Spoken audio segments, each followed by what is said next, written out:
comienza o relata en ese texto que,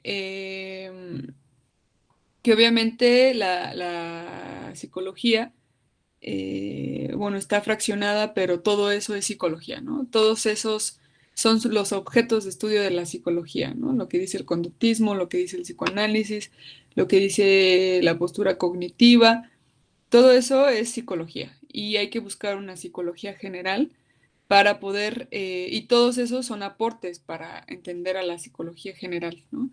Es un texto que no, creo que solamente hay una edición, es una edición que casi no se encuentra y ahí relata toda esta cuestión de cómo este fraccionamiento, pues también el fraccionamiento de la psicología, pues también ayuda mucho a entender a la psicología en general, ¿no?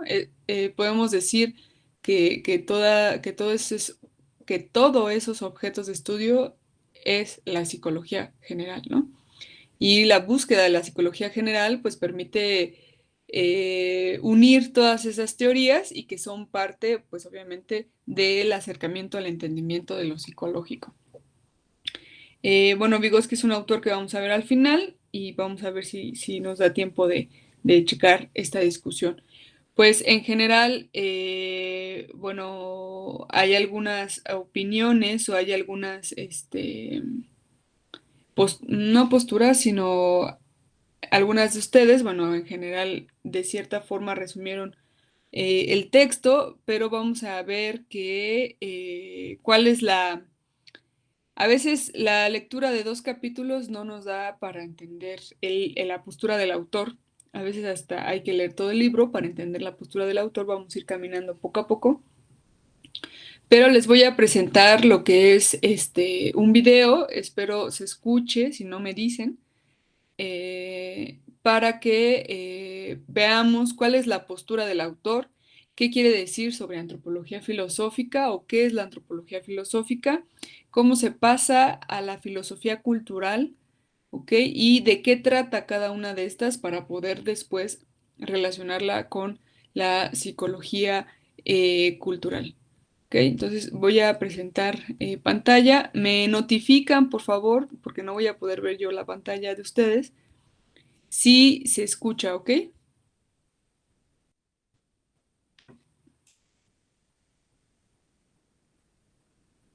¿Sí se escucha? No, profe. No, No, profe. profe. Ok. Es que no puedo configurar aquí en la cuestión del volumen, bueno, del audio, porque no me aparece la opción Profe, ¿está de... desde Safari? Sí. Es que en Safari hay muchos problemas, a mí también me pasa. Úselo desde Ah, Chrome. es que, ¿sabes qué? No he bajado Chrome. Pero bueno, lo voy a poner acá y ya qué bueno que me dices y ya lo voy a hacer desde Chrome, mejor. Entonces, Sí. Es que Safari tiene muchos problemas con Meet. Como Meet es de Google, ajá. hay muchos problemas e interfiere con el sonido. Ah, vale, Mónica. Sí, voy a checar eso. Si no, les voy a poner el audio externo, ¿vale? Algo de la cultura. No sé Eso si no ya lo veo que escuchan. los animales se preparen Sí, ahora sí ya estéticamente la comida antes de comerla. ¿Tienen arte los animales? Nosotros nos tenemos que abrigar, ¿no? Porque imaginemos que en el invierno puede hacer mucho frío y si uno no se abriga se muere de frío. Ahí hay un estímulo. La respuesta es que nos abrigamos. Ahora, yo no me abrigo como cosa, porque yo quiero que... Entonces vamos a empezar con Cassirer, que sería nuestro segundo autor de este primer planteo acerca de cómo se da el paso de la antropología filosófica a la cultural. Voy a retomar un poco en qué consistía ese planteo y avanzamos en la explicación de Cassirer. ¿Sí se escucha bien? ¿O le falta volumen? Se escucha bien, profe. Ok, Sí se gracias. escucha bien, profe. Sí se escucha. Gracias. Recordemos que en esta primera comunidad o primera parte de los teóricos, lo que nosotros queremos hacer es ver cómo a partir de un planteo de la filosofía y de la antropología filosófica, podemos arribar a un planteo propio de la antropología cultural. Recordemos que una cosa es la antropología filosófica, como disciplina filosófica que estudia el hombre, como disciplina filosófica que intenta estudiar la especificidad del ser humano, y cuál es, si es que existe, el rasgo específico que tiene el humano que lo diferencia del resto de los seres. Y otra cosa distinta es la antropología cultural, que sería una rama de la ciencia, es parte de las ciencias sociales, que nacen en el siglo XIX, y que estudian científicamente al ser humano. Y dentro de esa disciplina científica que es la antropología, hay ramas entre las cuales está la antropología cultural, que estudia científicamente la cultura, ¿no? Al ser humano como un ser cultural, como un hacedor de cultura. Y estudia la cultura, básicamente, las formas culturales, ¿no? Representaciones, al arte, a la religión. Bien. Entonces, la idea de esta primera etapa es ver cómo, partiendo de una problemática propia de la antropología filosófica, que está investigando a ver si hay algún rasgo específicamente humano, descubierto ese rasgo específicamente humano, ese rasgo nos lleva a una problemática, a una dimensión cultural. Entonces haríamos el paso de la antropología filosófica a la cultural. En esta oportunidad vamos a ver a un filósofo alemán también, de la primera parte del siglo XX, que se llama Ernst Cassirer. Este Cassirer, se lo voy a escribir, Cassirer, no está escribiendo. Este Cassirer es un filósofo que entraría dentro de lo que yo les dije la vez pasada, que es la antropología tradicional o clásica, ¿no? La antropología filosófica tradicional, que sostiene que existe una característica específicamente humana y que los humanos tenemos un rasgo que nos diferencia del resto de los seres, ¿no? Les había adelantado la vez pasada que, además de esta antropología filosófica, que es la tradicional y un poco la que tenemos en nuestras cabezas, ¿no? Nosotros creemos que los humanos somos algo diferente que el resto de los seres, o bien porque somos seres racionales, o bien porque tenemos un alma, o bien porque tenemos lenguaje, o bien por lo que fuera. Por lo general, en el sentido común, nosotros tenemos esta idea de que el ser humano posee algún rasgo único, ¿no? Un rasgo que lo pone por encima del resto de los seres. Por el contrario, la antropología filosófica contemporánea, que nosotros en principio por ahora no lo vamos a ver, que sería la concepción filosófica del ser humano actual, ¿no? Que se está trabajando en estos momentos, plantea que el ser humano no es radicalmente un ser distinto al resto de los seres, y más vale estudia cuánto de animal tenemos los humanos, cuánto de vegetal, cuánto de mineral, cuánto de máquina, de tecnología, de informática tenemos los seres humanos. Para buscar esas dimensiones o experiencias humanas en donde no se puede distinguir tan claramente si algo es humano, animal, vegetal, mineral o máquina, ¿no?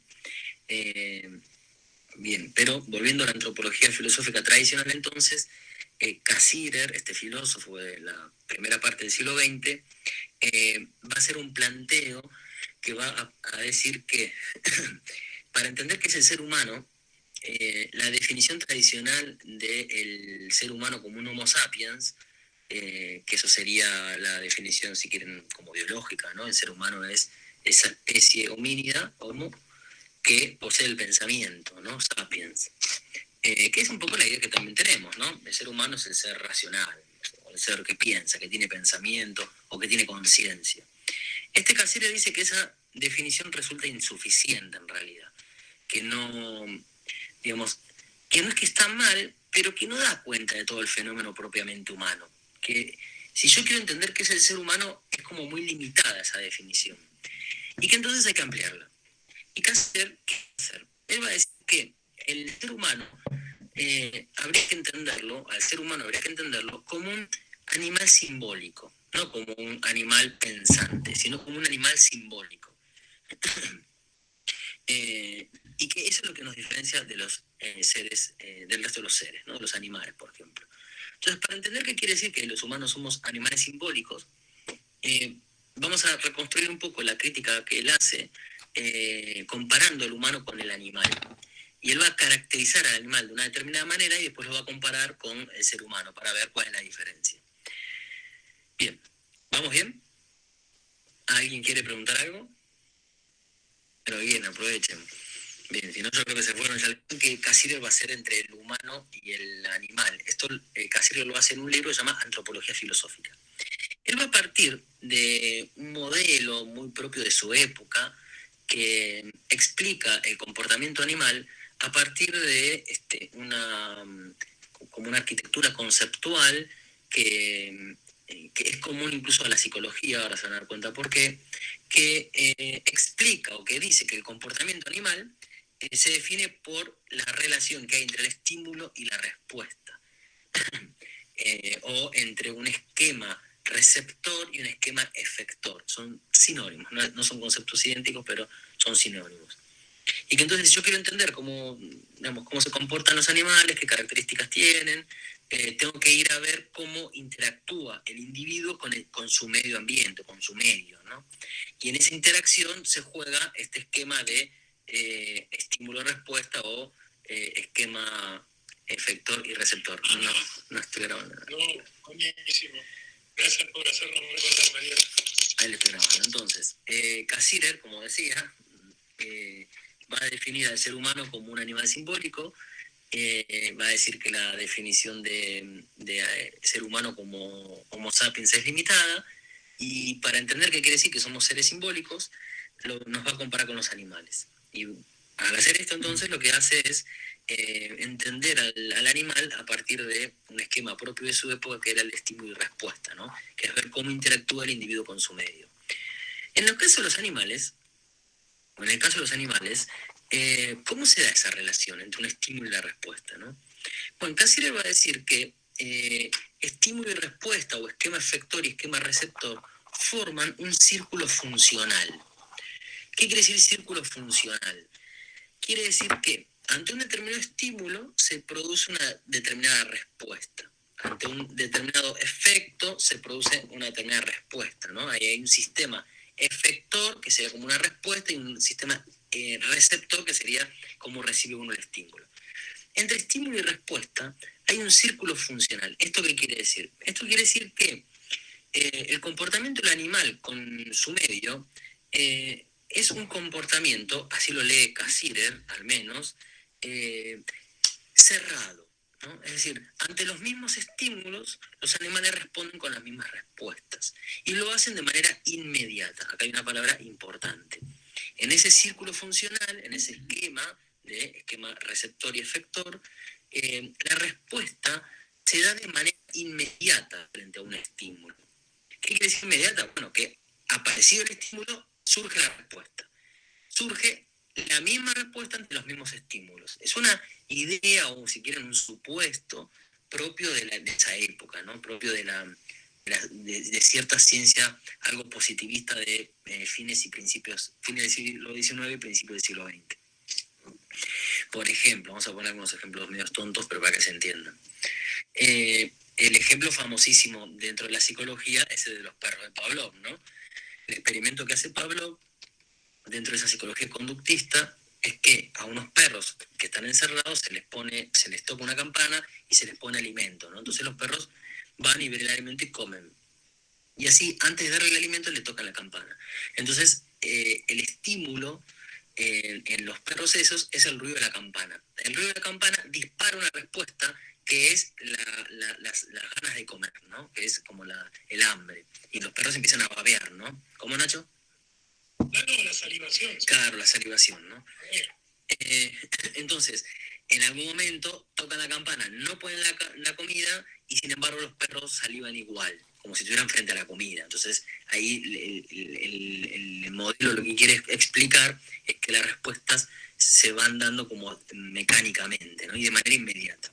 Aunque después el conductismo no dijo exactamente esto, y también da la posibilidad de que haya variedad de respuestas, en la lectura que hace Cassirer al menos, esto es así. Yo tengo a un perro, le toca la campana, va a salivar inmediatamente, ¿no? Yo siempre les pongo un ejemplo, que yo tenía una gata que como a las 4 o 5 de la mañana le agarraban ganas de hacer pis, entonces se subía a mi cama y me golpeaba, me hacía así y me despertaba porque yo le abría la puerta. Y eso inmediato. La tipa tenía ganas de hacer pis y me despertaba.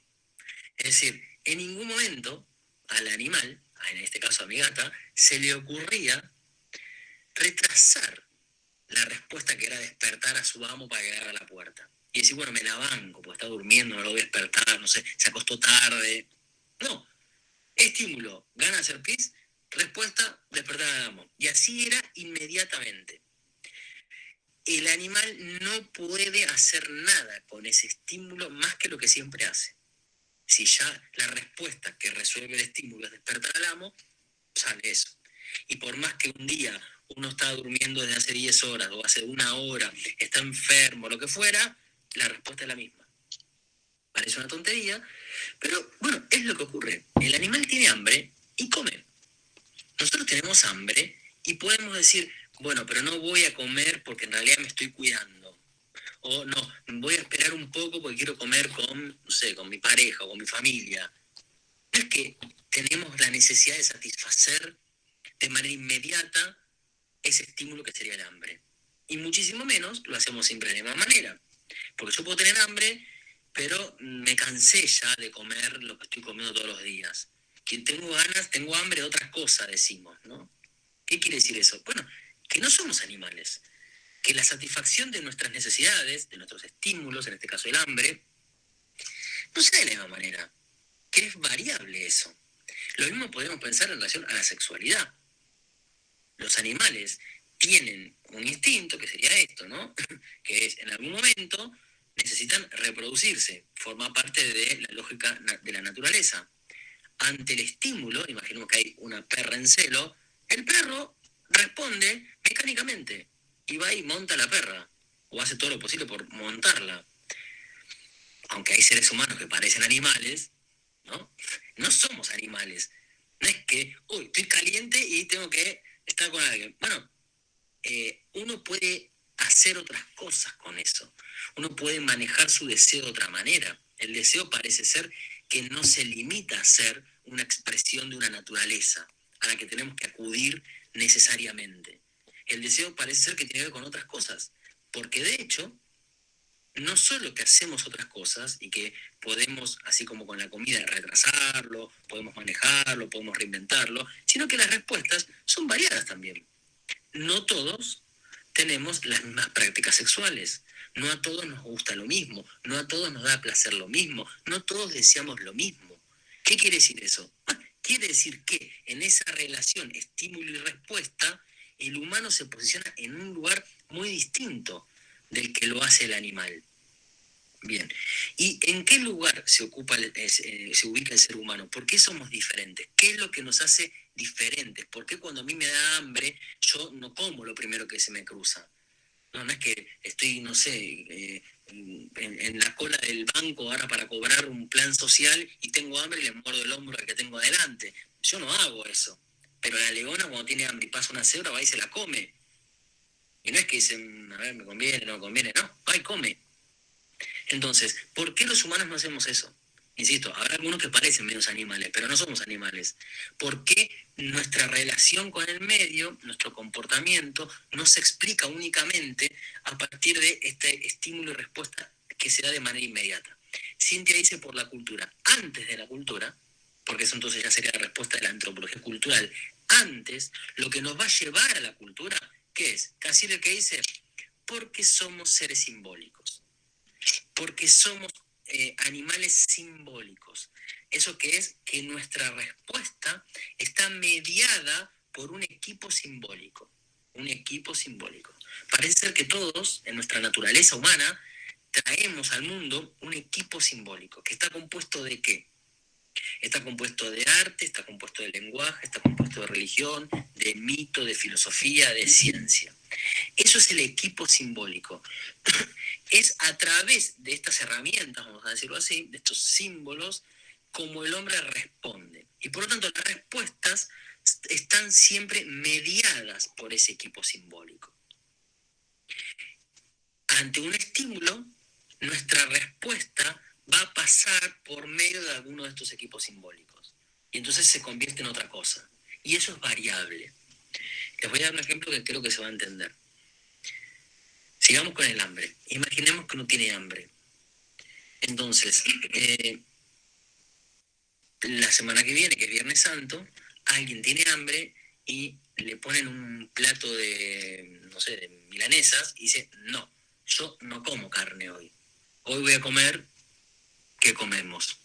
Vamos a comer, no sé, pasta quieren comer, ¿no? ¿Está bien, Nacho? Pescado. Pescado, ¿no? Bueno, comamos pescado. Bien. Porque no como carne roja. Bien. Yo tengo que comer porque tengo hambre. Pero la satisfacción de esa necesidad, yo la estoy haciendo a través de la religión. Es decir, la respuesta mía está mediada o se da por medio de la religión. La respuesta es una respuesta religiosa. En mi caso, que no creo en Dios y no creo en el Viernes Santo, yo voy a comer y antes de comer, por ejemplo, como soy diabético, veo si el alimento tiene azúcar o veo la cantidad de carbohidratos que tiene. ¿Y eso qué quiere decir? Yo necesito comer, pero mi respuesta está mediada a través de ¿qué? De la ciencia, en este caso la medicina y la nutrición. Define qué tipo de respuesta le voy a dar al estímulo que es el hambre.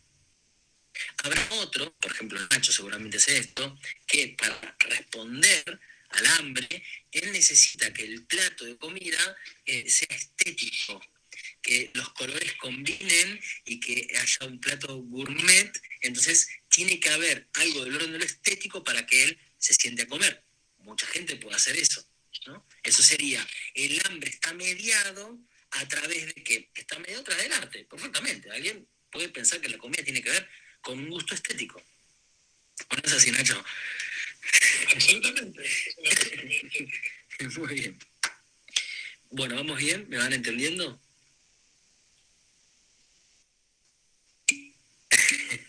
Yo sí, le di esa carita. Bien, perfecto. Entonces, el ser humano tiene este equipo simbólico y entonces en ese equipo simbólico, la respuesta queda mediada y se produce como una variación en las respuestas. Porque lo que hace el símbolo es justamente mediar entre el estímulo y la respuesta, que sería como mediar entre el individuo y el medio. Un símbolo es eso. Símbolo etimológicamente es aquello que conecta, ¿no? Que pone en relación dos elementos. Entonces, el símbolo es como un puente que me lleva. Ahora, ese puente sería como, no lo dice así casi, pero vamos a decirlo nosotros, sería como artificial. No es que hay un único puente, no es que la respuesta se va a dar siempre por el mismo canal, como es en el caso de los animales. Nosotros, por esta naturaleza simbólica que tenemos, las respuestas siempre son variables, ¿no? Van variando. Bien. Entonces, ¿qué podríamos decir de esto? Nosotros podemos decir que entonces, cuando el humano responde, crea algo. Que ahí va el comentario que había hecho creo que Cintia antes.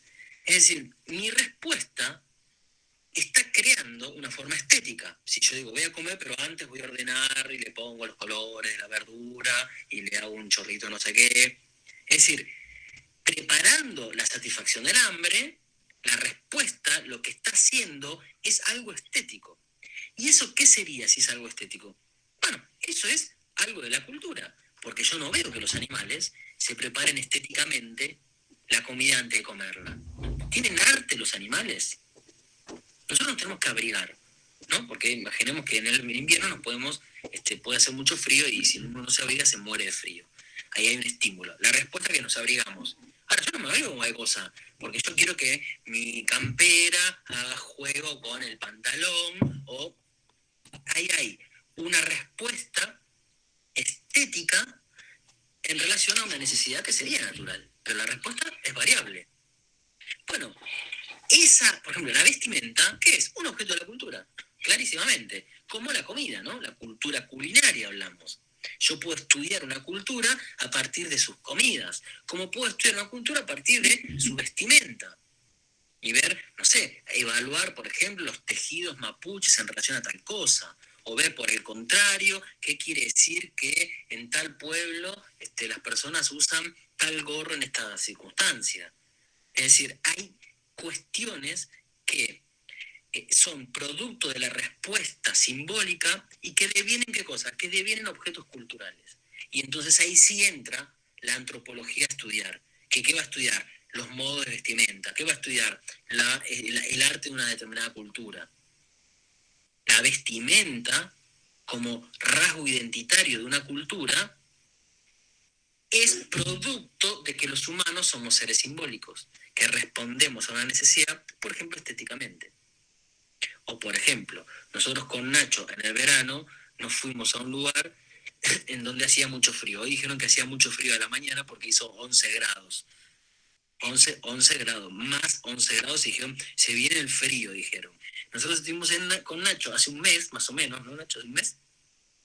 Un poco más. Un poquito más, pues ya estaríamos en cuarentena. Claro, un mes y medio más o menos, estuvimos en un lugar en donde hizo 32 grados bajo cero, ¿no? Entonces, por ejemplo, para estar en 32 grados bajo cero, lo que hicimos fue comprarnos ropa que estuviera diseñada como tecnológicamente, no sé, como científicamente. No tenía que ver con algo estético, porque seguramente no teníamos mucha estética cuando caminamos por esos lugares con 34 grados bajo cero, pero sí había un abrigo que estaba diseñado científicamente en relación a materiales sintéticos, a este abrigo sirve para tal cosa. Había saber científico metido en ese tipo de abrigo. Entonces, la respuesta que dimos a una necesidad natural que es abrigarse, la hicimos mediada por la ciencia, y eso es un objeto de la cultura. Los animales no tienen ciencia. ¿Qué estudia la antropología cultural? Bueno, estudia, por ejemplo, esto, cómo se viste la gente. O estudia cómo se cocina, por ejemplo, por qué se cocina como se cocina. O estudia un sistema religioso que termina definiendo qué comidas se comen y qué comidas no se comen. Ahí aparece el objeto de la antropología. Es decir, es al final, yo parto desde el punto de vista filosófico de un planteo que me dice que el ser humano se define por este rasgo que es el ser un animal simbólico. Eso es el plus que tiene el ser humano. La diferencia específica que nos pone por encima del resto de los seres o que nos aparta, ¿no? Que nos separa, no somos como el resto de los seres porque tenemos este rasgo. Este rasgo explica que el humano responda siempre de una manera diferente y lo hace como a través, por ejemplo, de el arte. Y entonces, como responde a través del arte, crea arte. El arte que podemos verlo no en una pintura, que también, en la ropa, por ejemplo, ¿no? Porque perfectamente yo puedo ver los tejidos de los mayas y veo arte en ese tejido. Y me dice, bueno, pero vieron que algunos pueden decir, bueno, pero si al final se trata de abrigarse nada más. Bueno, tal vez no se trata solo de abrigarse. Eso sería algo animal.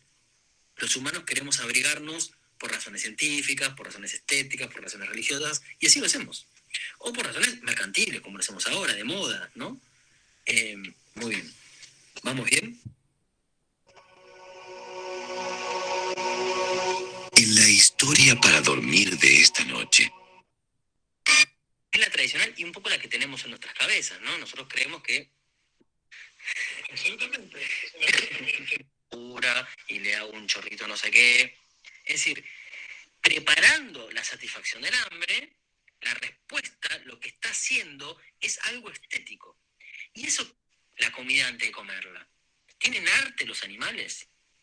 Porque yo quiero que mi campo en relación a una necesidad que sería natural. Como la comida, ¿no? La cultura, no sé, evaluar, por ejemplo, los tejidos, la vestimenta como rasgo. Nosotros con Nacho en el verano nos fuimos a 11 grados y dijeron, se viene el frío, dije. ¿Qué estudia la antropología cultural? Bueno, estudia, por ejemplo, esto, cómo se viste la gente. O estudia cómo se cocina, por ejemplo, por qué se cocina como se cocina. O estudia un sistema religioso que termina definiendo qué comidas se comen y qué comidas no se comen. Ahí aparece el objeto de la antropología. Es decir, es al final, yo parto desde el punto de vista filosófico de un planteo que me dice que el ser humano se define por este rasgo que es el ser un animal simbólico. Eso es el plus que tiene el ser humano. La diferencia específica que nos pone por encima del resto de los seres o que nos aparta, ¿no? Que nos separa, no somos como el resto de los seres porque tenemos este rasgo. Este rasgo explica que el humano responda siempre de una manera diferente y lo hace como a través, por ejemplo, de el arte. Y entonces, como responde a través del arte, crea arte. El arte que podemos verlo no en una pintura, que también, en una ropa, por ejemplo, ¿no? Porque perfectamente yo puedo ver los tejidos de los mayas y veo arte en ese tejido. Uno dice, bueno, pero vieron que algunos pueden decir, bueno, pero si al final se trata de abrigarse nada más. Bueno, tal vez no se trata solo de abrigarse. Eso sería algo animal. Los humanos queremos abrigarnos por razones científicas, por razones estéticas, por razones religiosas, y así lo hacemos. O por razones mercantiles, como lo hacemos ahora, de moda, ¿no? Muy bien. Vamos. Yo el problema es mi sistema porque ahora me acerqué. Si a alguien más le está pasando esto. Escucho bien.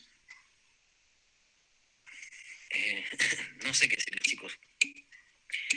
Escuchan bien por lo Está general. pasando a la compañera. Sí, fíjate si podés.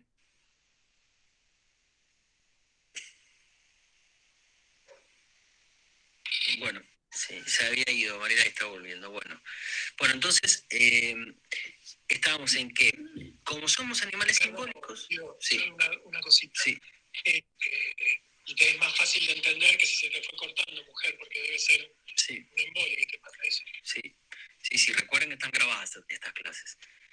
Bueno, entonces, porque somos animales simbólicos, nuestras respuestas crean.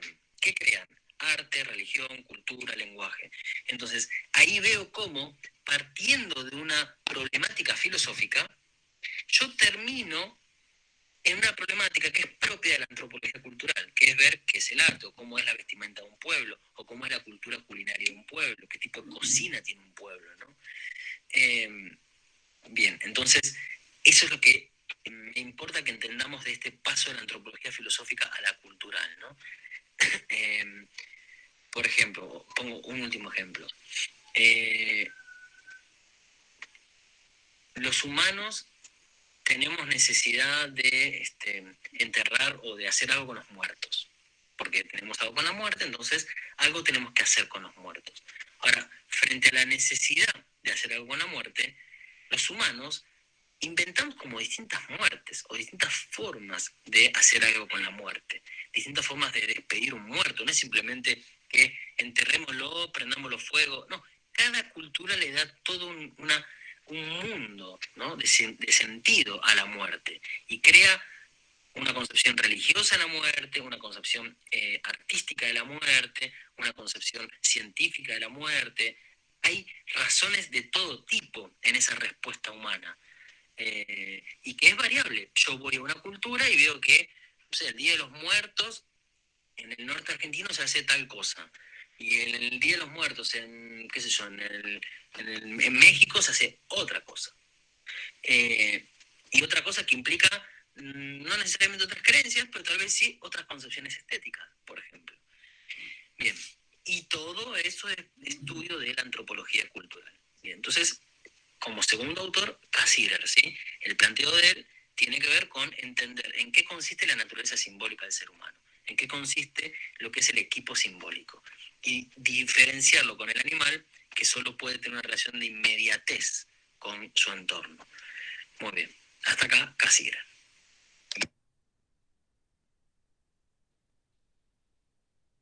Muy bien, no sé si alguien quisiera como comentar de forma general sobre esta distinción entre la antropología filosófica y la antropología cultural. Elia. Sí, profe, y al mismo tiempo es como duda y así, sí, ver si lo comprendí de la manera correcta. Nos habla de que nos habla como del significado etimológico del símbolo, que es como un puente, él lo llama artificial, entre que conecta a la antropología filosófica con la cultural, que según yo lo entendí, y le digo que al mismo tiempo es como una duda, que se está estudiando al ser humano desde la antropología filosófica, pero la antropología cultural lo estudia científicamente. Entonces, en este puente es como se está estudiando ¿cómo es el esquema? receptor y efector es la antropología filosófica y pasa a la antropología cultural cuando esta respuesta es mediada por un equipo simbólico, que esto provoca una variación de respuestas de acuerdo a cada ser humano, de acuerdo a cada cultura y cada contexto, que cambia debido a su sistema simbólico, que son creencias, costumbres. Él menciona que la cultura, la antropología cultural entonces viene con su objeto, que es estudiar esas respuestas variadas de acuerdo a su sistema simbólico. Bueno, son varias preguntas y varias aclaraciones. Antes de pasar a las compañeras, bueno, él hace una comparativa y también, bueno, no lo plantea como tal Cassirer, pero lo que hace aquí en el video es entender cuál es el objeto de estudio de la filosofía, de la antropología filosófica y cuál es el objeto de estudio de la antropología cultural. Si bien la antropología cultural es científica, sí, la antropología filosófica es una rama de la filosofía. La antropología cultural, como ya lo hemos visto, estudia la cultura, que es el producto final de la antropología filosófica. ¿Ok? O sea, la antropología filosófica estudia al ser humano como tal, ¿no? Y responde a la gran pregunta de qué es el hombre. Eh, hay como cosas muy enredadas en lo que comentas que que se mencionan pero que no tienen relación. El símbolo, lo que dice él, es como el puente, ¿no? Es la mediación, no precisamente como lo dice aquí la compañera Ana Isabel, que es el estímulo, no. Lo que hace este compañero es más bien hacer este ejemplo de la psicología conductista, ¿no? O sea, el animal, los otros animales lo que hacen es responder al estímulo sin ninguna mediación. O sea, solamente hay una respuesta, es lo que decía. Si su gata tiene ganas de ir al baño, ese es el estímulo y la respuesta es la misma, despertar al amo, ¿no? Y la gata no piensa si el amo se durmió tarde, si el amo está mal o está enfermo, o si puede hacer cuando amanezca, por ejemplo, ¿no? Entonces, ahí no hay una mediación.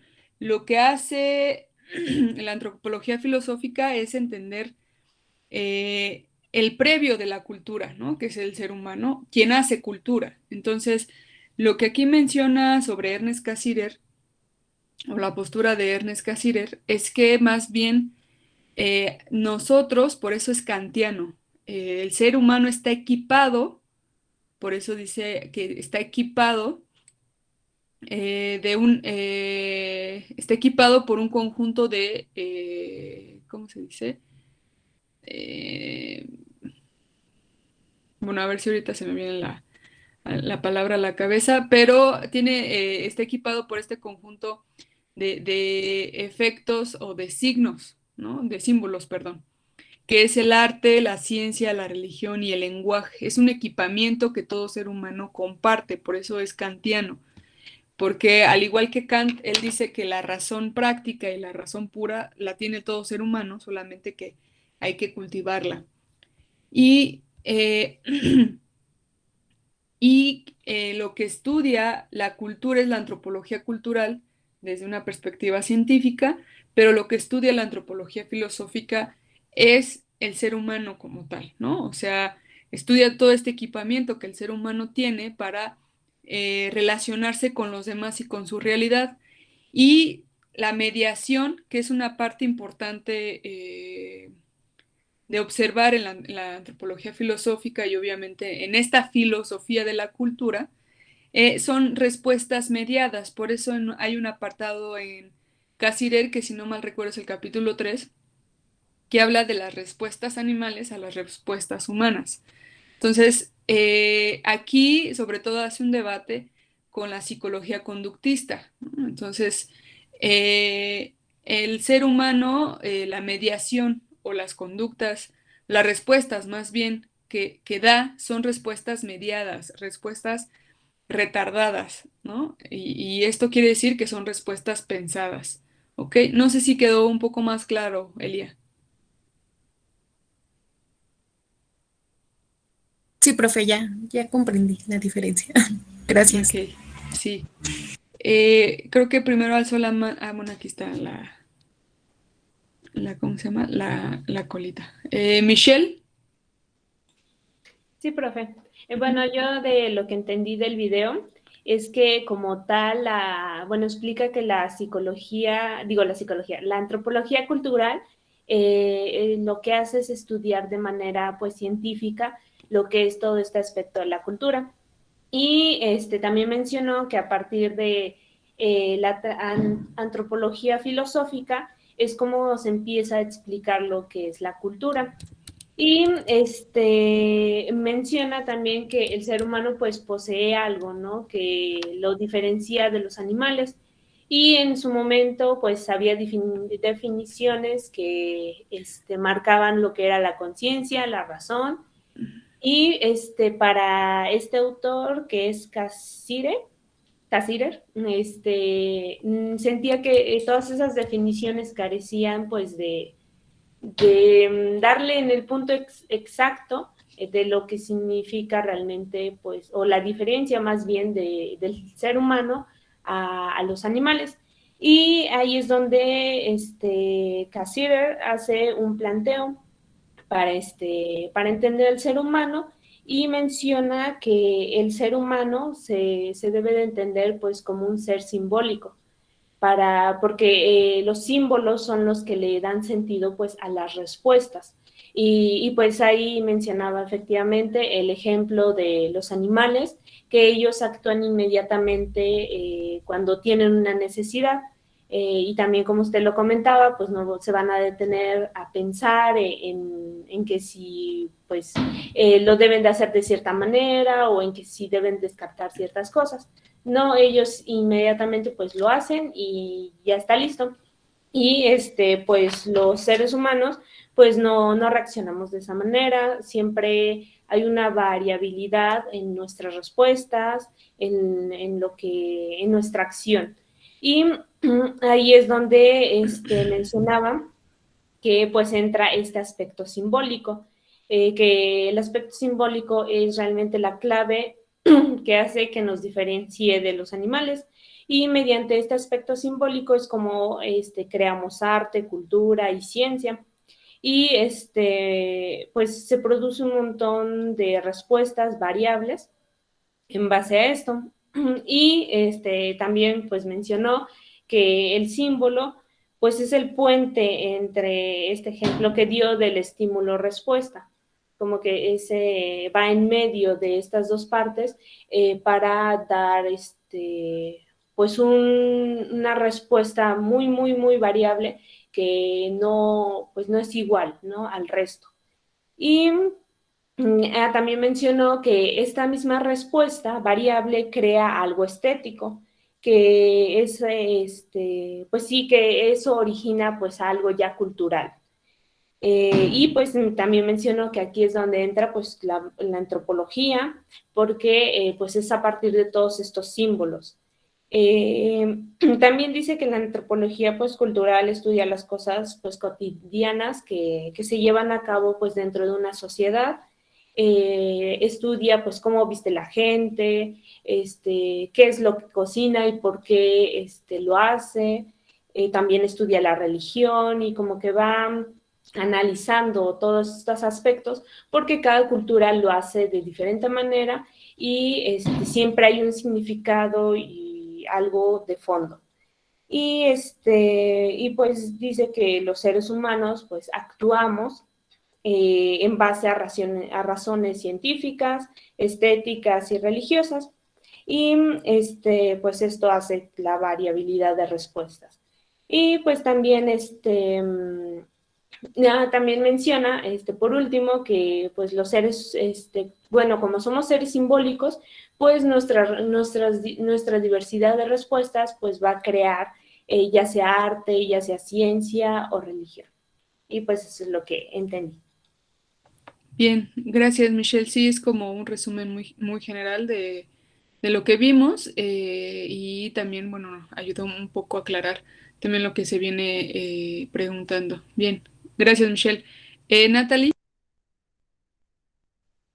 Sí, profe. Bueno, primero, aparte de, bueno, se parte de un planteamiento filosófico y como lo dijo usted anteriormente, el planteamiento filosófico es como que más que estudia al hombre, pero de, pues, como que trata de darle respuesta a, como que yo me imagino que algo general sobre la pregunta, sobre esta cuestión de qué es el hombre, pero a partir de eso pues se puede pasar un planteamiento que es la antropología cultural.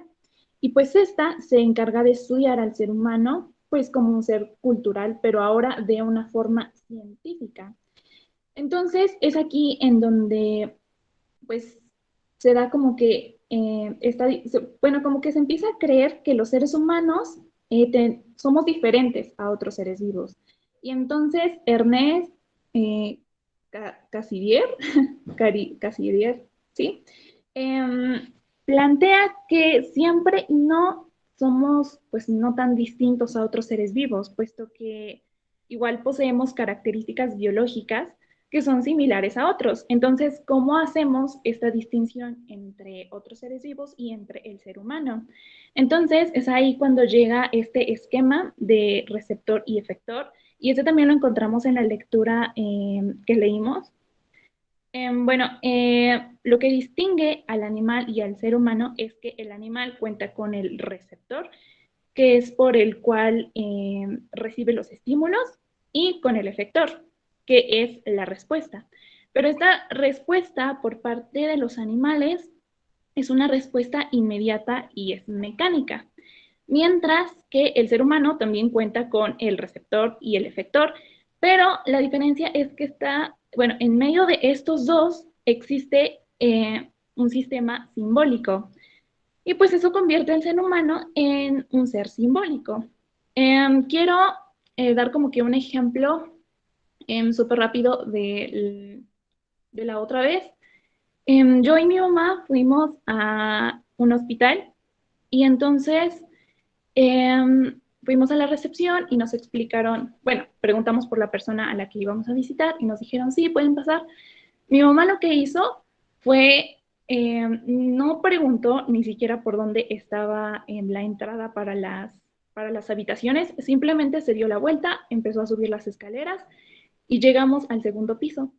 Pero todo ocurrió súper rápido y yo me quedé sorprendida porque efectivamente ni siquiera nos habían dicho por dónde estaban las habitaciones. Entonces ya llegando a la casa le pregunté, pero ¿por qué te subiste si ni siquiera nos habían pues explicado hacia dónde estaba el camino?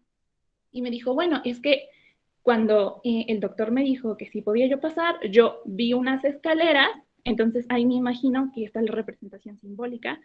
Me dijo, vi unas escaleras, las empecé a subir y conforme las iba subiendo, me encontré con letreros que decían, pues, en dónde se podrían encontrar las habitaciones.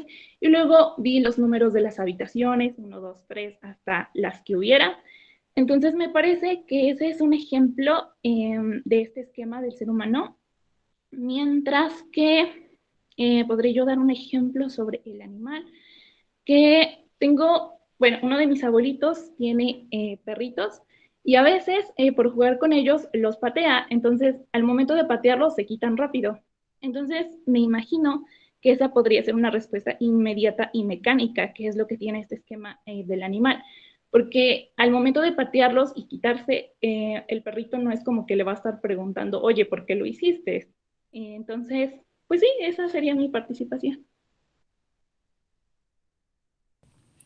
Bien, gracias Natalie. Sí, lo que aquí hace, bueno, aquí el video nos aclara un poco mejor lo que Casirer ha tratado de decir, porque como lo vimos, a veces leer solamente una parte del texto no nos permite como observar esta generalidad que el autor, eh, bueno, que la postura del autor, ¿no? Y ya con este video, pues obviamente que ya nos ayuda un poco a entender y mucho más hacer este tipo de ejemplificaciones. Muy bien, gracias Natalie.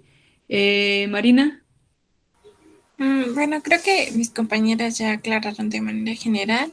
Yo creo que simplemente me quedaría rescatar la diferencia entre antropología filosófica y cultural. La cultural, pues dijo al inicio que se estudia desde una manera científica al hombre, pero como el que hace la cultura y pues desde todas sus representaciones, el arte, la religión, la ciencia y las actividades que realiza. Y pues puso un ejemplo, ¿no? Como por ejemplo la muerte, que dependiendo de la cultura, pues se hace, digamos, un rito en donde se ayuda a las personas que están involucradas a la mejor a superar o a darle como un acto de respeto a la persona que murió, mientras que la antropología filosófica va a estudiar al hombre, pero buscando algo que lo distinga del resto de los seres vivos, en este caso los animales, que va a ser pues el rasgo simbólico, en donde se representan todas las cosas que realiza. Por ejemplo, menciona que todas las actividades o elementos de supervivencia que realizan los animales, las personas también los realizan, pero siempre van a buscar una manera, por decirlo así, estética de realizarlas y dependiendo de la actividad que sea, menciona la comida, la vestimenta o, por ejemplo, incluyendo la vestimenta, pues la moda. Creo que eso sería de manera general. Sí, gracias. Bueno, ojo, también la antropología cultural estudia lo simbólico y estudia eso, ¿no? Lo simbólico, los signos también los estudia. La diferencia con la antropología filosófica es que trata de entender cómo surge lo simbólico, ¿ok? Que es con el ser humano. Entonces, yo, si no mal recuerdo, les había comentado que la filosofía trata de responder las grandes preguntas, pero obviamente son formas de responderlas no desde la ciencia, sino a través de otros métodos que no porque no sean científicos son menos valorados, también son complejos y tiene que ver más con el intelecto y la empiria. Entonces, ojo, no hay que confundir esta diferencia entre antropología filosófica y antropología cultural, ¿ok? Entonces, la antropología cultural también estudia los símbolos, pero el objeto de estudio de la antropología filosófica es el ser humano, cómo produce los símbolos y desde dónde está produciendo los símbolos, ¿ok? Entonces, si bien la antropología filosófica, la antropología cultural estudia los símbolos, la antropología filosófica estudia a quien produce los símbolos, ¿ok? Que es el ser humano. Marlene. Sí, profe. Bueno, entonces podemos llegar a la conclusión de que la antropología filosófica como tal, usted había explicado que pretende comprender las cuestiones humanas, en este caso como unidad, ¿no? Y en cambio, la antropología cultural también lo hace, y digamos que como usted explica con el mismo método que es el simbólico, pero ya más científicamente, que estudia el producto final de la antropología filosófica, que es el ser humano, pero ya como colectivo, ¿no? Porque en este caso ya es lo cultural, ¿es así entonces? Sí, el producto final no como colectivo, sino como lo que produce la humanidad, el ser humano, ¿no? La antropología filosófica no es como la psicología que estudia a las partes, ¿no? Es decir, al individuo o al individuo en grupo o al individuo en sociedad. No, estudia al ser humano en general, ¿no? Y obviamente, pues se retoman cuestiones biológicas, cuestiones psicológicas, cuestiones sociales. No utiliza el método científico, sino que estudia al ser humano, ¿no? Y la filosofía clásica, la filosofía moderna ha estudiado históricamente al ser humano, ¿ok? Eh, no es que la antropología, bueno, la antropología cultural o social estudia lo que produce el ser humano, que es la cultura, lo social, ¿ok? Pero la antropología filosófica se parece mucho a lo que hace la psicología, pero obviamente utiliza otros métodos, ¿ok? Y estudia a la humanidad, o sea, su objeto de estudio es el ser humano.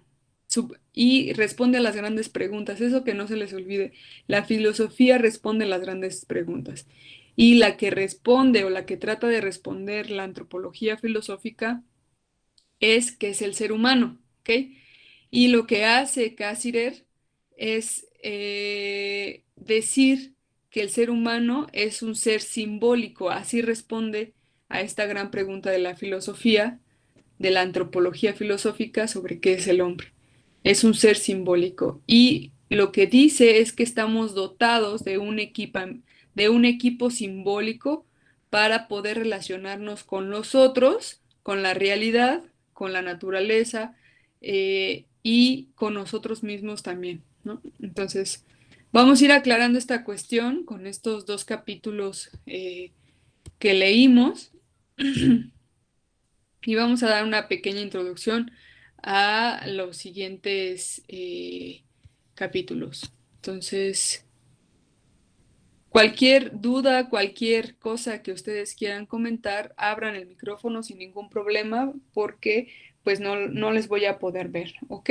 ¿Ok? Entonces ustedes pueden abrirlo sin ningún problema.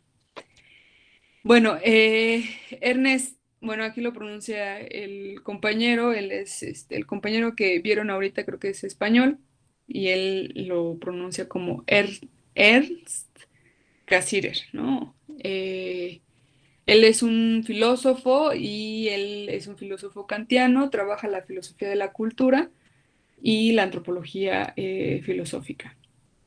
La gran pregunta de qué es el hombre, recuerden que esto también tiene su contexto, se estudiaba a los hombres solamente en ese entonces y por eso las grandes preguntas, ¿no? De la filosofía clásica es qué es el hombre, porque pues obviamente se estudiaba a los hombres.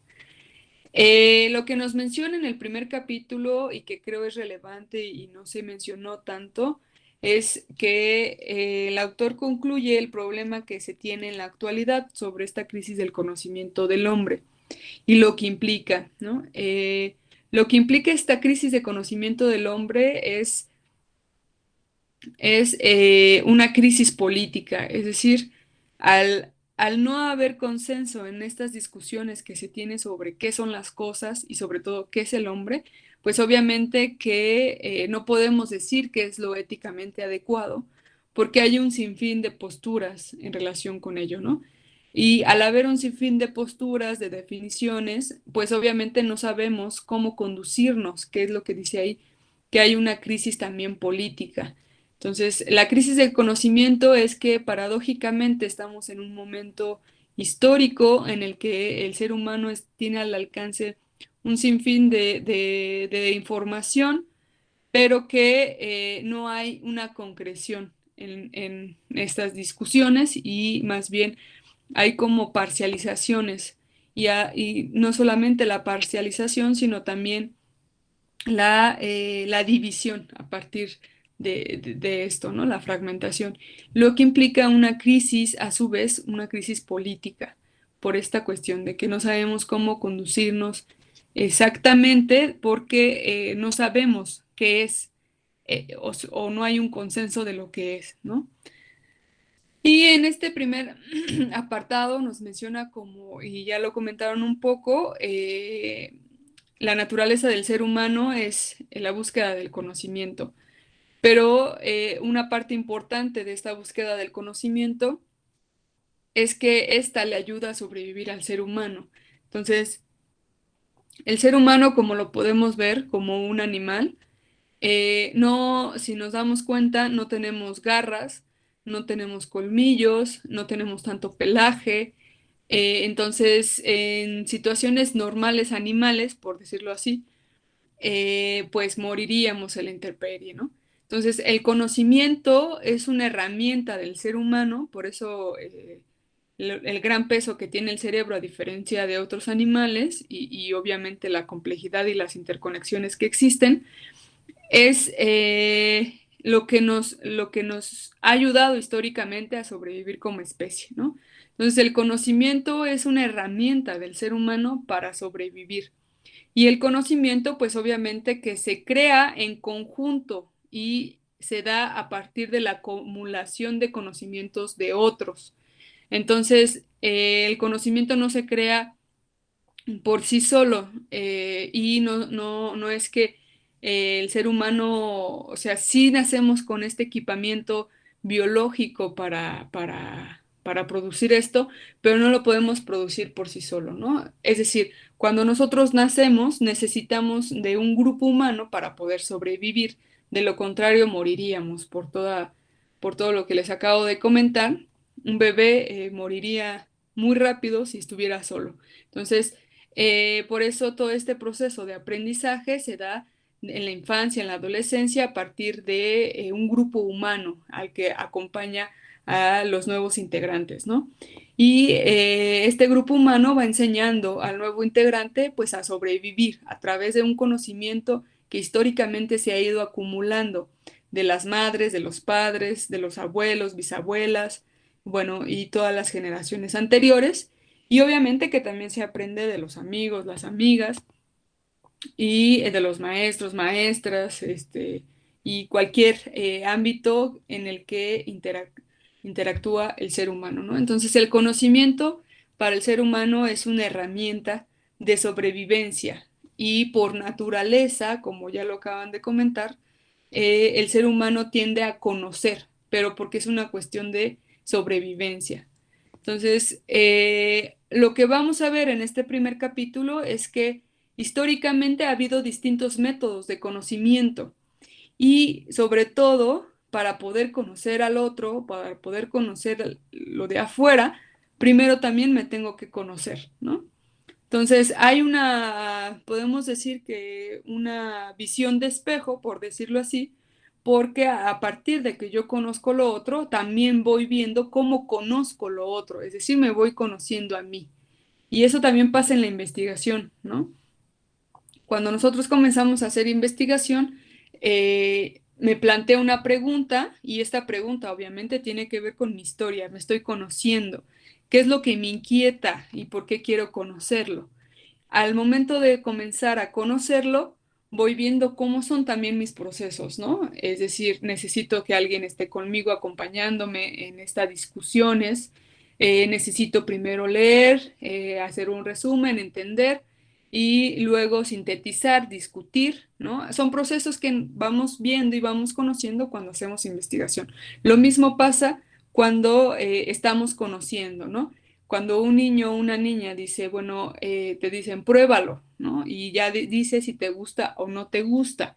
Entonces, al probar a conocer a través de los sentidos, me conozco a mí también. O cuando ya en una cuestión más compleja, en una relación de pareja, al conocer al otro, también me conozco, porque sé qué me gusta, qué no me gusta, y lo que no me gusta del otro. Entonces hay un proceso como, puedo decirlo así, de espejo en el que a partir de conocer la realidad, también me voy conociendo. Entonces es lo que nos menciona en este primer apartado de por qué el autoconocimiento es importante para conocer también lo otro, el mundo exterior, ¿no? Y vamos viendo que han existido distintos métodos, históricamente hablando, de conocimiento, que el método científico no es el único, no ha sido el único y no va a ser el final, ¿no? Entonces, sí es de los más complejos, pero no es el único. Entonces, esto que quede bien claro para porque es pregunta de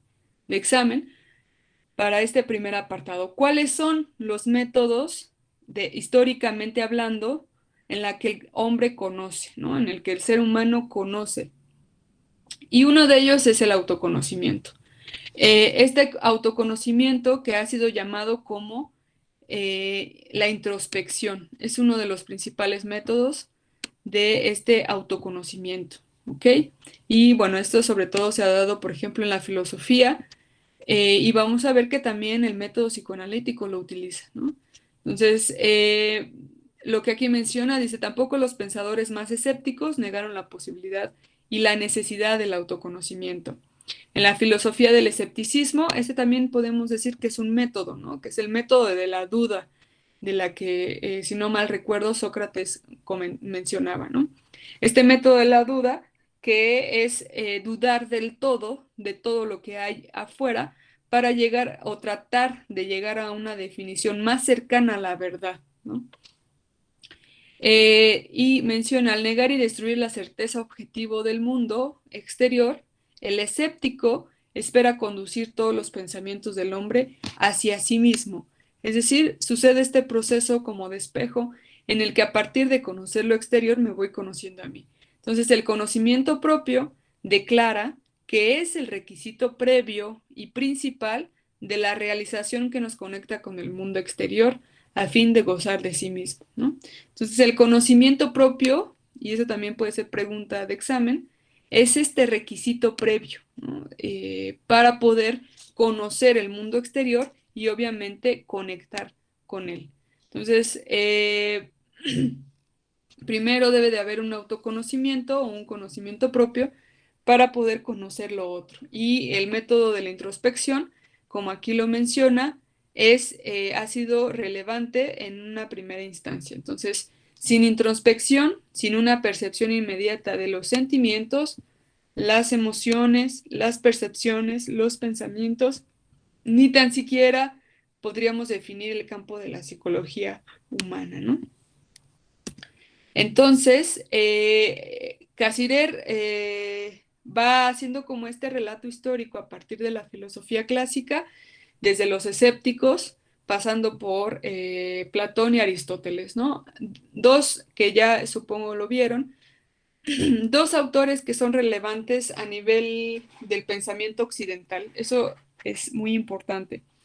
Sin embargo, Platón ha sido como, o el pensamiento de Platón ha sido como el que ha imperado y el que ha reinado dentro del pensamiento occidental. Y lo vemos en la psicología. La filosofía de Platón es el fundamento de la psicología positivista y de la psicología como ciencia. Entonces, en Platón, recuerden que hay una postura dualista, ¿ok?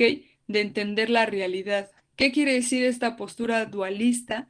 Quiere decir que el alma y el cuerpo, esta gran pregunta que también se hace, el alma y el cuerpo son dos sustancias distintas y a partir de ello podemos decir que hay un dualismo. Y bien lo confirman estas dos citas que son del texto y dice, en Platón, la vida de los sentidos se halla separada de la vida del intelecto por un ancho e insuperable abismo. El intelecto es el mundo de las ideas, podemos decir que la racionalidad y todo está separada de los sentidos, que es el mundo material o el cuerpo, ¿no? Entonces, que lo van a ver en género, cuerpo y sexualidad, espero. Entonces, el conocimiento y la verdad pertenecen a un orden trascendental, es decir, que va más allá del ser humano y el reino de las ideas puras y eternas, ¿no? Entonces vemos en Platón, como lo menciona aquí Cassirer, que hay una distinción y una separación entre el mundo de los sentidos, que tiene que ver con el cuerpo, y el mundo del intelecto, que tiene que ver con las ideas. En Aristóteles, por ejemplo, que es otra postura, que es una postura monista y de la que ha sido negada históricamente por su radicalidad y su capacidad de transformación y complejidad en el mundo y en el pensamiento que viene a contraponer el pensamiento platónico. Entonces, Aristóteles está convencido de que no es posible el conocimiento científico a través únicamente del acto de la percepción, pero cuando niega la separación de Platón, que establece entre el mundo ideal y el mundo empírico, habla como un biólogo, ¿no? Entonces, no hay una separación como tal, según Aristóteles. Es decir, en ambos reinos encontramos la misma continuidad ininterrumpida, ¿ok? Entonces, no hay una separación como tal y va en contra de las ideas de Platón. Y que quede muy, muy claro, la postura de la psicología científica tiene una postura dualista desde estas ideas de Platón. Y Aristóteles, que históricamente ha sido poco leído, es porque ha sido negado y ha sido, no es que la filosofía en general haya sido negada, sino especialmente la filosofía aristotélica, por su radicalidad, ¿ok? Y su capacidad transformadora. Porque si se estudiara desde Aristóteles todo, imagínense, tal vez no habría capitalismo, ¿no? Esa es una hipótesis posible, pero esa es como una tesis mía, ¿no? General. Y por lo tanto, el conocimiento de sí mismo no es considerado como un interés puramente teórico, ¿ok? No es un simple tema de curiosidad o de especulación, se reconoce como la obligación fundamental del hombre, lo que habíamos comentado sobre el conocimiento de sí mismo. En todas las formas superiores de la vida religiosa, la máxima conócete a ti mismo se considera como un imperativo categórico, como una ley moral o religiosa definitiva. Entonces, también otro de los métodos del conocimiento de sí mismo ha sido la religión, ¿no? Ya llevamos más o menos dos, ¿no? La filosofía con la cuestión del escéptico, la introspección y la vida filosófica, la vida religiosa, perdón. Entonces, la religión ha sido también uno de los métodos para conocerse a sí mismo, pero, ojo, la religión es dogmática, ¿ok? Entonces te dice qué eres y cómo debes de ser, ¿ok? Entonces, en el mismo principio se manifiesta una evolución general del pensamiento filosófico. Por ejemplo, en la escuela de Mileto, en la filosofía física, los pitagóricos descubren una filosofía matemática, mientras que los eleatas son los primeros en concebir el ideal de una filosofía lógica, que también es un método para conocer, ¿no? Estas filosofías matemáticas. Heráclito se halla en la frontera entre el pensamiento cosmológico y el antropológico. Entonces, con Heráclito ya se comienza a ver esta discusión del ser humano, ¿no? Con este pensamiento más de corte antropológico, más como individual, ¿ok? Ya no tanto perteneciente a un cosmos, sino ya más en relación a un individuo, ¿no? Pero Heráclito estamos viendo todavía como esta transición. Heráclito caracteriza toda su filosofía en estas dos palabras: me he buscado a mí mismo. Pero esta tendencia nueva del pensamiento, aunque en cierto sentido inherente a la primitiva filosofía griega, no llegó a su plena madurez hasta la época de Sócrates. Entonces, con Sócrates ya hay una manifestación más clara de la cuestión del hombre fuera, bueno, todavía en esta transición, pero fuera de un cosmos, ¿ok? Y él sostiene y define siempre el ideal de una verdad objetiva, absoluta, universal, pero el único universo que conoce y al cual se refiere todas sus indagaciones es el universo del hombre. Entonces ya con Sócrates comienza a haber esta discusión y obviamente surge esta filosofía escéptica, ¿no? Y aquí tenemos la nueva respuesta indirecta a la pregunta ¿qué es el hombre? Entonces, se dice que es una criatura constantemente en busca de sí misma, de autoconocimiento, que en todo momento de su existencia tiene que examinar y hacer el escrutinio de las condiciones de la misma, ¿no? Esa es como una primera respuesta a esta gran pregunta de qué es el hombre. Lo que al hombre le viene desde fuera es nulo y vano. Su esencia no depende de las circunstancias externas, sino del valor que se preste a sí mismo. Entonces, comienza a surgir o surge esta cuestión, esta pregunta: ¿qué relación tengo yo con esta parte de mí mismo que se llama la razón gobernadora, ¿no? Y sobre todo podemos ver estas ideas a partir ¿cómo se llama? De la Ilustración, ¿no? Que es el siglo de las luces, cuando la razón comienza a ser problematizadora, ¿ok? No hay que ser anacrónicos. Primero recuerden que fue Sócrates y Sócrates fue como el maestro de Platón y el maestro de Platón fue Aristóteles, ¿no? Entonces va así. Si nos damos cuenta, en un primer momento no hay una concepción de hombre como tal, porque todo estaba asociado, relacionado, sobre todo en la filosofía clásica, al cosmos, ¿no? A que había, podemos decir, todos tenemos, desde esta tesis, todos tenemos un papel en este reino y si se nace esclavo, se muere esclavo, si se nace noble, se muere noble. Entonces, como hay un orden perfecto, no se puede criticar y es un orden dado. Pero después, ya en la filosofía moderna, se comienza a ver esta distinción, esta separación del hombre o del ser humano más bien, con la cuestión del cosmos. Ya no hay como tal un cosmos, sino ya podemos decir que también surge la historia, porque es el hombre, el ser humano, quien hace la historia. Entonces también surge la historia como tal, ¿no? Y obviamente surgen todas estas categorías como individuo, conciencia y otras categorías que surgen a partir de la modernidad, y entre ellas la razón. Y también la razón, de cierta forma, ha sido como podemos decir, como un ente que no se ha logrado responder tampoco, pero que ha permitido conocer también o conocernos a nosotros mismos. Entonces dice, quien vive en armonía consigo mismo, con su demonio, vive en armonía con el universo. Pues ambos, el orden universal, fíjense cómo se está hablando del orden universal, y el orden personal no son sino expresiones y manifestaciones diferentes de un principio común subyacente.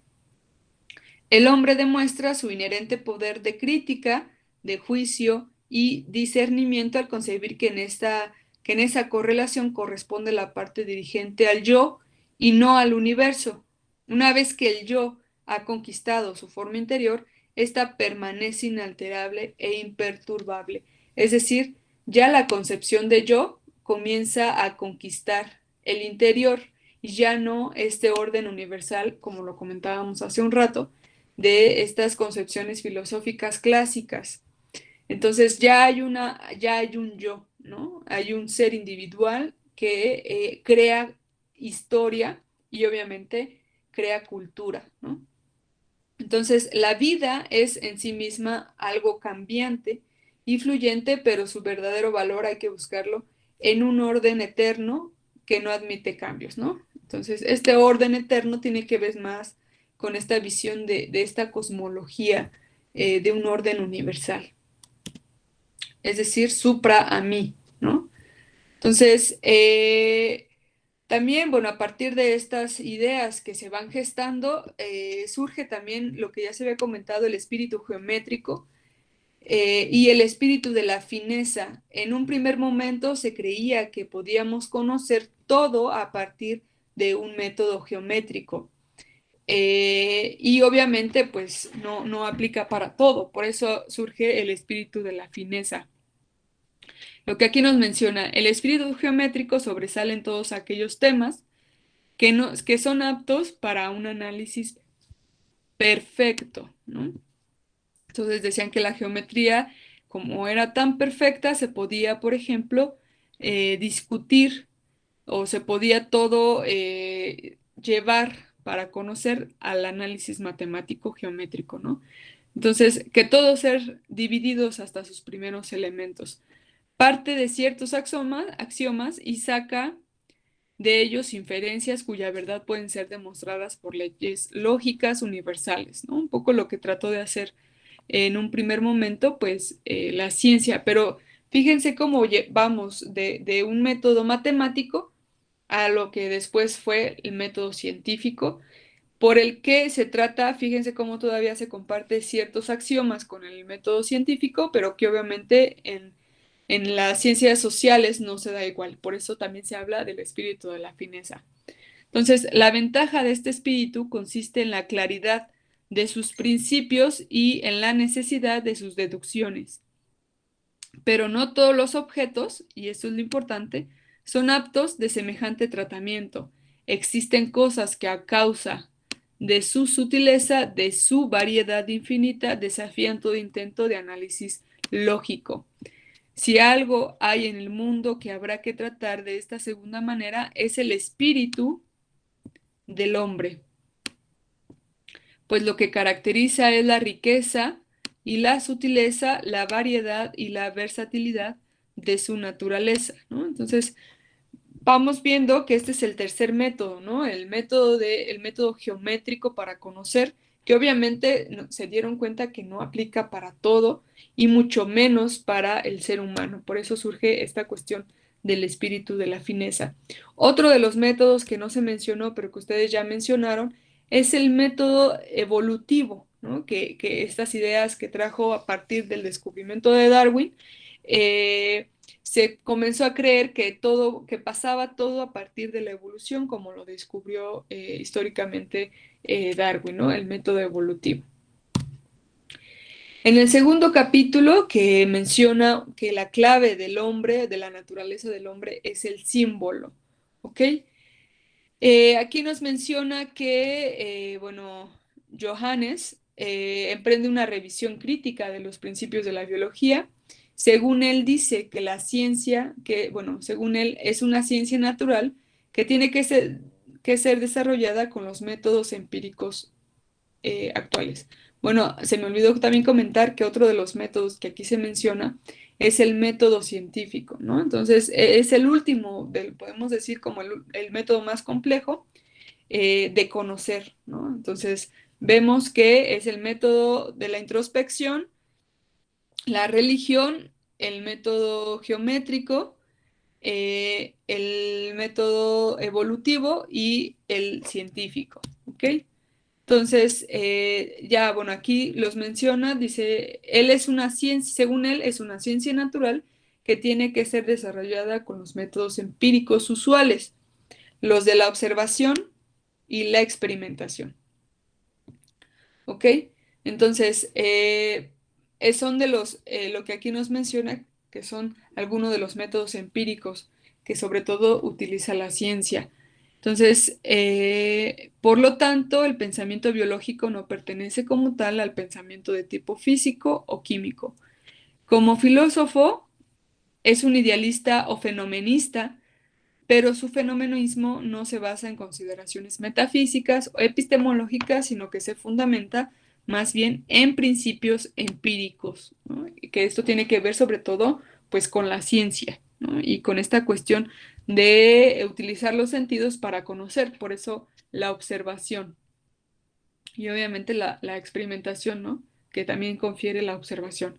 Entonces, cada organismo, por decirlo así, es un ser monádico, posee un mundo propio, por lo que posee una experiencia peculiar. Los fenómenos que encontramos en la vida de una determinada especie biológica no son transferibles a otras especies. Las experiencias, por lo tanto, las realidades de dos organismos diferentes son inconmensurables entre sí, ¿no? Y hay un apartado aquí en el texto que nos menciona que la realidad es homogénea, pero que obviamente cada organismo la vive de distinta forma, aunque la realidad sea la misma, ¿no? Y vamos viendo cómo se va configurando esta cuestión de lo simbólico, ¿ok? Y entre ellos, sobre todo, está la cuestión del lenguaje. Entonces, el lenguaje ha sido identificado a menudo con la razón o con la verdadera fuente de la razón, aunque se echa de ver que esta definición, pues obviamente no alcanza. En ella, una parte se toma por el todo, el pars pro toto, porque todo el lenguaje conceptual que tenemos también es un lenguaje emotivo. Entonces, hay que checar esto, es muy importante. Eh, como lo vimos hace un rato, el método geométrico pues no daba para todo. Y obviamente que el ser humano no solamente piensa en un lenguaje lógico o en un lenguaje más de corte racional, sino que también en un lenguaje simbólico, más bien emotivo, ¿no? Esta cuestión que dice al lenguaje lógico científico, el lenguaje de la imaginación poética, ¿no? Y primeramente el lenguaje no expresa pensamientos o ideas, sino también sentimientos y emociones, ¿ok? Por lo tanto, en lugar de definir al hombre como un ser racional o un animal racional, lo definiremos como un animal simbólico. De este modo podemos designar su diferencia específica y podemos comprender que el nuevo camino abierto al hombre es el camino de la civilización, ¿ok? Por lo tanto, el ser humano es un ser simbólico. Y hasta aquí la vamos a dejar con el segundo capítulo. Eh, no sé si haya alguna duda o alguna pregunta o comentario. Em, Luis.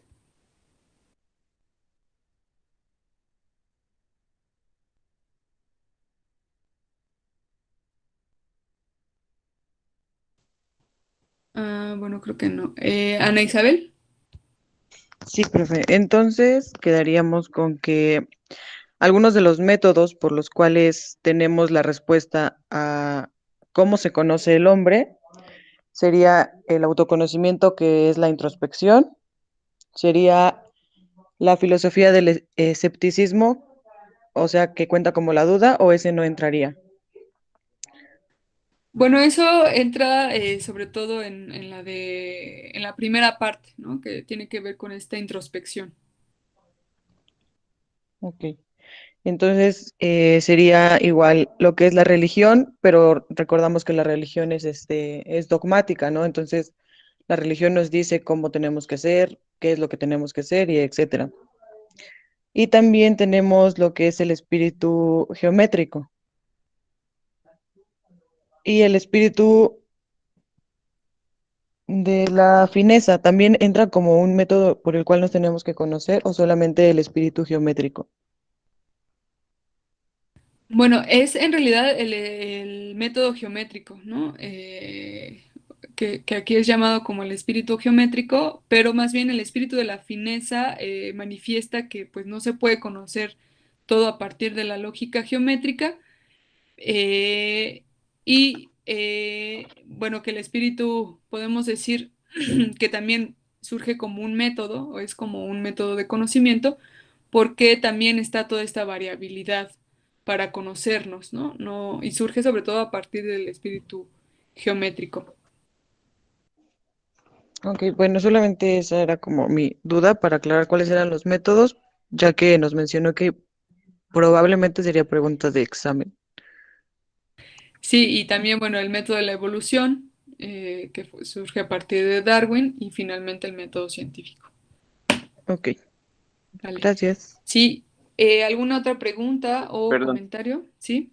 yo, perdón, porque es que es con mi teléfono. Era para recalcar que nos había dicho que una pregunta de examen sería cuáles son los métodos.